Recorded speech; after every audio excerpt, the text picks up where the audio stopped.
what new plans might the Braves have for the Atlanta area in the near future?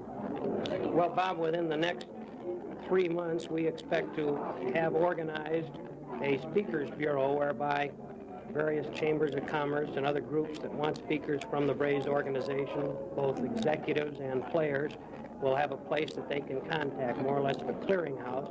And this way we'll be able to fulfill speaking engagements all over the state of Georgia and in the Southeast generally.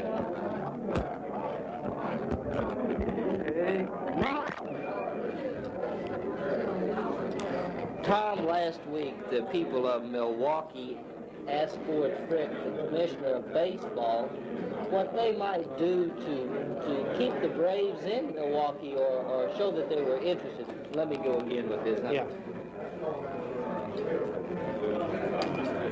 Tom, last week, people in Milwaukee asked Ford Frick what they might do to show that their interest in the Braves and baseball hadn't diminished. And he told them to give the Braves a good season next year and that they might show their interest that way. What's your comment on this? Bob, my only comment on that is that Tom, when will the first Major League ball be played in the new Atlanta Stadium? well, we have scheduled 3 games with the Detroit Tigers for Friday night, Saturday night, and Sunday. I believe it's the 9th, 10th, and 11th of April. These will be the final 3 games before the Major League season and after the completion of spring practice.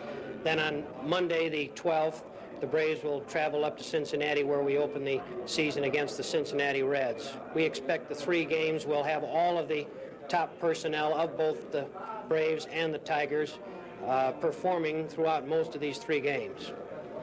During the conference on tourism here in the hotel, you gave a comment about how you got into the baseball profession, being an attorney from Chicago. How did you get into baseball?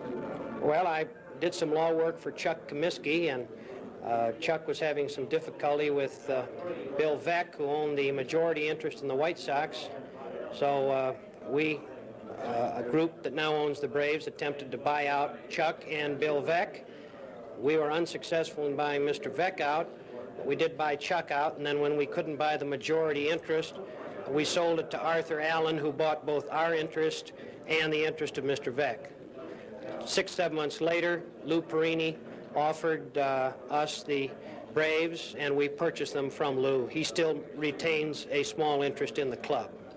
I understand you've given some legal advice to the Kansas City team. How did that turn out? Well, I represented Mr. Finley, who was a wonderful guy and a very imaginative baseball man, in some recent litigation that he had with Frank Lane in federal court in Chicago.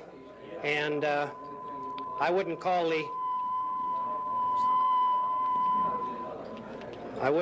the results of that litigation. Let's start this again.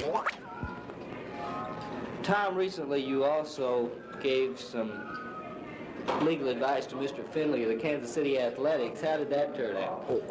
Well, I represented Charlie Finley in some litigation in federal court in Chicago before a jury. He was being sued by Frank Lane, his former general manager. Actually, the case was settled before the completion of the trial, but I would not hold it up as one of my most successful legal ventures. Everybody in Atlanta, I know, is looking forward to the Braves coming here. Today you told the Tourism Bureau some things they might do and some things that, let me go again with this. Everyone in Atlanta is looking forward to the Braves coming. Do you think that the Braves are going to help the tourism here in the state? Well, Bob, I have no question at all about it. This is a major attraction. This is an attraction not only for Atlanta, but for the whole state of Georgia and the Southeast, 5 or 6 states.